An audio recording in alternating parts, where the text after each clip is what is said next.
Today's tutorial is a nice feline cat eye look.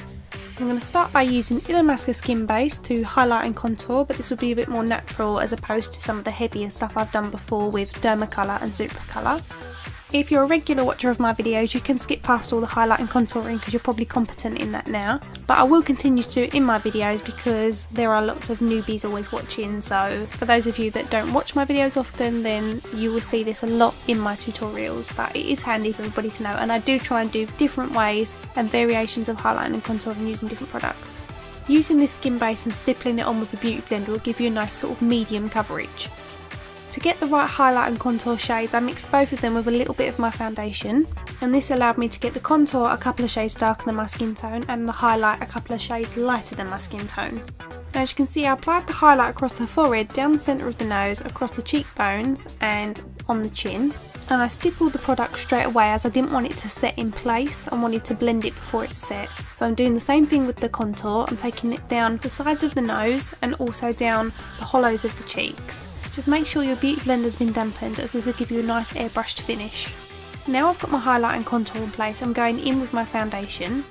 I don't want to put the bulk of the foundation onto the areas I've already highlighted and contoured. So I'm going to stipple around the jawline first and the chin and top lip. Then I'm going to stipple over the highlighted areas, and then with what's left on the sponge I'll go over the contours. I don't want to totally blend them in, I just want to make them a little bit more seamless.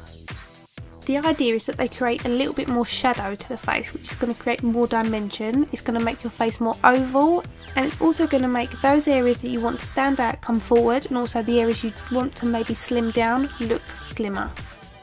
The highlight and contour can be as heavy as you like, but this will be defined by how you apply your foundation. As this is going to be about a strong eyeliner look, we're going to go with a slightly heavier brow, so I'm using Brunette by Anastasia Beverly Hills, and I'm starting off by lining the bottom of my brow and pulling that colour up, and I'm also starting about a third of the way in, as I want the lightest part of the brow to be at the very front. So as you can see, the line at the top's quite strong as my brows are quite light there, and then I'm just using a spoolie brush just to soften all those off, and with what's left on the brush you can see I've created two lines at the front and I'm filling that in. By not adding any more colour in, this is just going to give that front a more diffused look, which is more natural. Then taking a concealer brush dipped in a little bit of my foundation, I'm just lightening the front area, and then I'm dragging that across the top of the brow just to shape it a little bit more, also known as carving out the brow, but we're only applying this to the top. For the eyeshadow I decided to use one palette, and this one is the Bobbi Brown Ultra Nude Eye Palette. And we're taking the colour Chino just across the mobile eyelid. This is a muted soft brown, and this is just going to soak up any excess moisture from the foundation and be a nice base for the next colour, which is a metallic eyeshadow, and it's called Pink Chandelier. This particular colour isn't great to use on its own as the payoff's not great. It does look nice over this muted brown as it just adds a little bit of shimmer. To contour the socket we're using Stone, and this is like a nice medium brown, and it's also matte, and we're going to take that on an angle brush in a really sharp V shape. This is also going to be the guide for where to apply my eyeliner. Once that's on, I'm using a blending brush to soften, and I'm working in small circular motions backwards and forwards over the area and pulling it across the socket.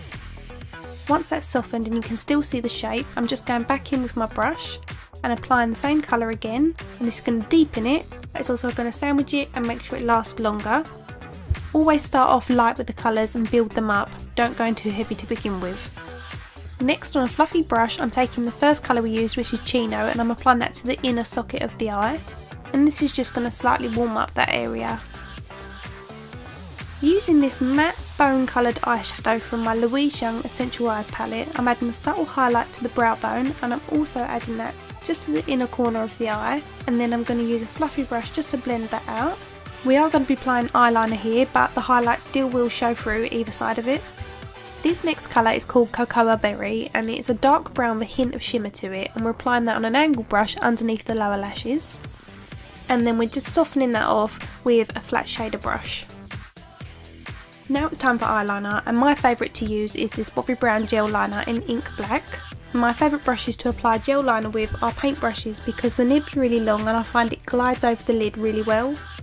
So I've applied the liner to the waterline, and I'm also tight lining here, and then I'm taking that across the top lid. Using small gentle strokes, I just like to glide from the inner corner to the outer edge, and then from the outer edge draw a line upwards at a slight angle to create your wing, and then from the tip of the flick you want to come back on yourself to meet the liner along your top lid, and then just fill in the rest of the wing. And then to create that nice feline cat eye, we're going to create a point at the front of the inner corner of the eye. The best way to do this is to wipe the excess off the brush so you get a nice point, and this will allow you to be more precise. Then just work that liner underneath the lower lashes, and the eyeshadow that we blended there first will create a nice diffused eyeliner appearance. And now we've got the liner wing, we're going to go back in with the eyeshadow, and we're using the Cocoa Berry on the angle brush just to define that socket. And by defining that shape, we're creating that really nice feline appearance that we want to the eye. And then using a blending brush, we're taking care not to bring any of that onto the actual eyelid itself. And then lastly, using the angle brush in the same colour, we're running that along the outside edge of the liner, and this is just diffusing it. I'm using my mascara of the moment, which is Too Faced Better Than Sex Mascara. Underneath the lower lashes, I'm applying Precious Lashes from House of Lashes. And I'm using tweezers to push the centre in and then just tuck the edges in. You want to keep this as close to the lower lashes as possible, and then just use your tweezers to lift them off your face while they dry. The top pair I'm using Iconic, and these are by House of Lashes as well, and I'm using duo glue to apply these.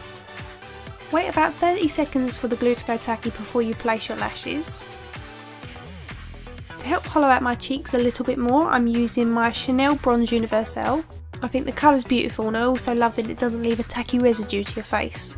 You can either use this as bronzer, so where the sun would hit, or you can use it just to sculpt your face. At the minute I'm loving this cream blush by Boutique, which you can buy in Sainsbury's. It's affordable and it's great, and I like to apply this quite low. I opted for 2 lip looks for this, so I lined my lips with a Rimmel nude shade to begin with. Lining your lips isn't a necessity, it's just something you like to do if you want it slightly fuller or if you find that your lipstick bleeds a lot. And the lipstick I'm using is Cafe Latte by Estee Lauder. I'm not even sure they still do this because I've had it for so long. But in the flesh this colour is beautiful, it just adds a nice shimmer to it, and it's not overly brown. And this is the nude lip finished look. And the next colour we're going to go for is Flare, and this is a matte orange shade, and it's by Illamasqua. You really can get away with any colour lipstick with this look. Coral is really big at the minute, and I love this colour, and it does suit a nice tan. So as it's on trend, it makes sense to use it. And that's the coral lip version complete. I hope you've liked it. Please give me a thumbs up if you have, and thank you for watching.